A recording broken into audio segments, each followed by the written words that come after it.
ఉనికి కాపాడుకోవడం కోసం ఎదుటి పార్టీని దూషించాలని మా గౌరవ ముఖ్యమంత్రి మీద నువ్వు చిల్లర మాటలు మాట్లాడితే నువ్వు పెద్ద కావు.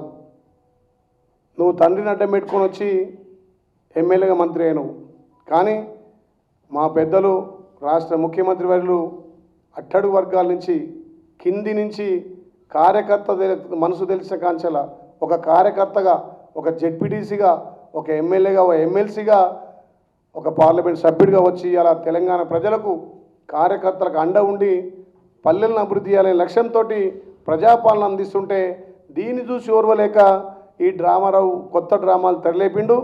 తప్పకుండా డ్రామారావు నీ డ్రామాలు తెలంగాణ ప్రజలకు అర్థమైనాయి. మీ నాయన, మీ బావ, మీ చెల్లె నలుగురు కలిసి పార్టీని ఎట్లా పునర్నిర్మించుకోవాలి, తెలంగాణలో ఎట్లా పోవాలని ఆలోచన చేయి తప్ప మా పార్టీ ప్రజా సంక్షేమం అందిస్తుంది.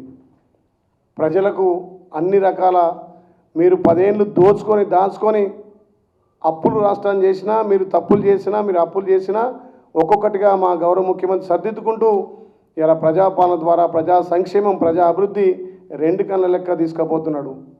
తల్లి సోనియమ్మ తెలంగాణ ఇచ్చినప్పుడు ఈ రాష్ట్రం ధనిక రాష్ట్రం.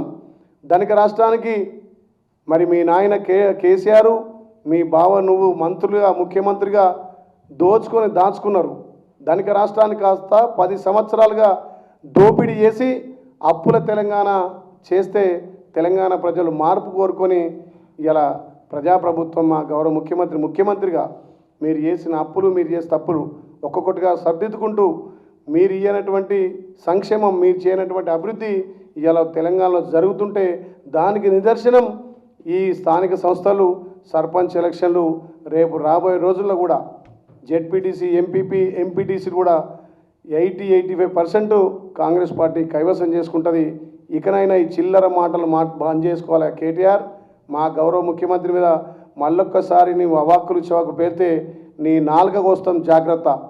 ఎన్నిసార్లు హెచ్చరించినా నీ మదంతో, నీ అహంకారంతో తెలంగాణ సొత్తును దోచుకొని ఆ డబ్బు అహంకారంతో ఇలా మేము ప్రజాప్రభుత్వం ద్వారా మేము చేసిన అభివృద్ధిని ప్రజలకు చెప్పి ఓటాడుతుంటే నువ్వు డబ్బులు పంచి అక్కడక్కడ గెలవాలని చూసినావు. కానీ తెలంగాణ ప్రజలు తిరస్కరించరు.